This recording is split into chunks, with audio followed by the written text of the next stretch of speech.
जय जय जय हनुमान गोसाई, कृपा करहु गुरु देव दिनाई। ओम हन हनुमते नमः। नमस्कार मित्रों, हाजिर हूं मैं पंडित ब्रजेश वशिष्ठ एक बार पुनः आपके बीच में कुछ नया लेके।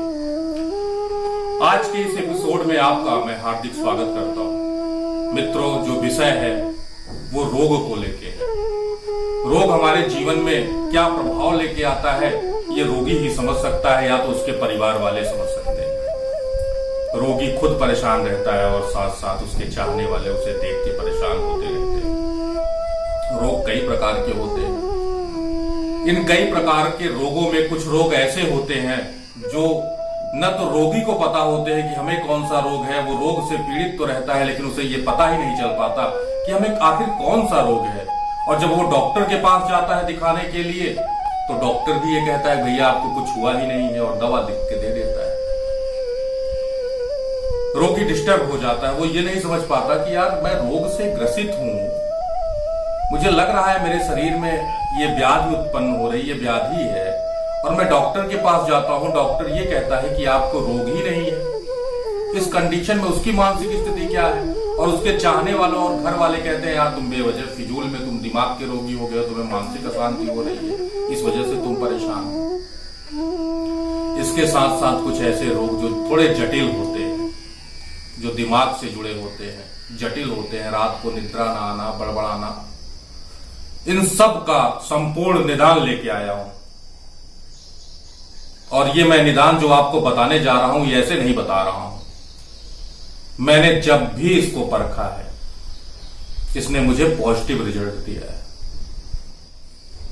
हमेशा हमेशा इसका फल मिला है मुझे, और इसलिए मैं आप लोगों के बीच में डाल रहा हूं क्योंकि गुरु पूर्णिमा भी है और जन कल्याण हेतु मैं आप लोगों के बीच में इसे साझा कर रहा हूं। करके देखिएगा, और करने के बाद आप खुद कमेंट में मेरे लिखेंगे। मैं जानता हूं कि मेरे बताने का कोई मतलब नहीं निकलता जब तक आप इसका प्रयोग नहीं करते, और प्रयोग करने के बाद जब आप इसका साक्षात लाभ उठाएंगे तब आप के अंदर जो खुशी होगी उसकी कल्पना नहीं की जा सकती। मंत्र क्या है? मंत्र ये है, आपके सामने पट पे लिखा है, इसे साबर मंत्र कहते हैं मित्र। ये साबर मंत्र की लाइनें बड़ी अटपटी होती हैं। आपको लगेगा कि इसमें क्या लिखा है, कैसे पढ़ूं इसको, लेकिन आप ये जानते नहीं होंगे कि ये जो है कुछ ही बार में ये सिद्ध हो जाते हैं, और इन्हें सिद्ध करने के लिए किसी सामग्री की आवश्यकता नहीं पड़ती। ये खुद ब खुद सिद्ध है। मां पार्वती ने इसमें अपनी संपूर्ण शक्तियां डाल दी हैं। आज ज्योतिष से हटके वो प्रयोग बताने जा रहा हूं जो जन कल्याण के लिए, रोग को खत्म करने के लिए।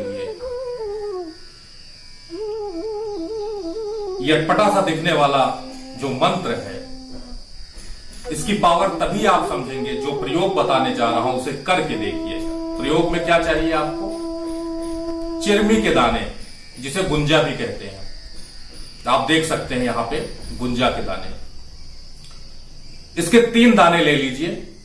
तांबे की गिलास हो, उसमें पानी भर दीजिए गंगा जल मिला के, और चिरमी के 3 बीज उस तांबे के गिलास में डाल दीजिए। उत्तराभिमुख होकर बैठ जाइए और इस मंत्र का 21 बार उच्चारण करिए। सिद्ध करने की जरूरत नहीं है, यह सिद्ध है। सिर्फ 21 बार उच्चारण करिएगा और फूंक मारते जाइए। 21 बार उच्चारण करने के बाद उस जल को रोगी को पिला दीजिए, और जब रोगी उस जल को पी ले तो जो चिरमी के 3 दाने हैं, इस दाने को क्या करिए, रोगी के सर से उतार के घर के दक्षिण दिशा में फेंक दीजिए। देखिए तत्काल आराम मिल जाएगा रोगी को मित्रों, तत्काल आराम मिल जाएगा।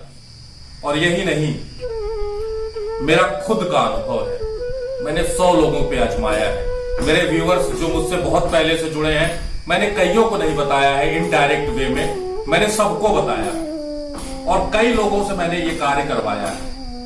मैंने उनको भी अभी तक ये नहीं बताया था, लेकिन आज मैं सबके सम्मुख ये रख रहा हूं। मिर्गी आना, रात को बड़बड़ाना, माइग्रेन की प्रॉब्लम होना, निगेटिव एनर्जी से घिर जाओ, आपके अंदर निगेटिव विचार आने लगे, भूत प्रेत की व्याधि आपको लगे कि भूत प्रेत है, बहुत जटिल समस्या है, भूत प्रेतों से जकड़ा गया हूं, इस तरह की कोई भी व्याधि हो, इस प्रयोग को करिएगा। अगर ये जटिल हो तो इस प्रयोग को 2 से 3 बार करिएगा, करके देखिएगा किस तरह से आपको लाभ मिलेगा और जो आप दुखी हैं या सामने वाला जो दुखी है वो किस तरह से लाभान्वित होगा। ये प्रयोग मैंने सिर्फ जन कल्याण के लिए बताया है। कितना जन कल्याण होगा आप इसे समझ सकते हैं जब आप इसे करेंगे। बस आज के लिए इतना ही। आशा करता हूं कि आपको ये मेरा प्रोग्राम अच्छा लगा होगा। आपको आपका जो प्यार आ रहा है वो बढ़ के आ रहा है और आपने जो प्यार दिया है उसके लिए मैं हमेशा कहूंगा और आज भी आपसे कह रहा हूं, दिल से मैं उसके लिए आभार प्रकट करता हूं।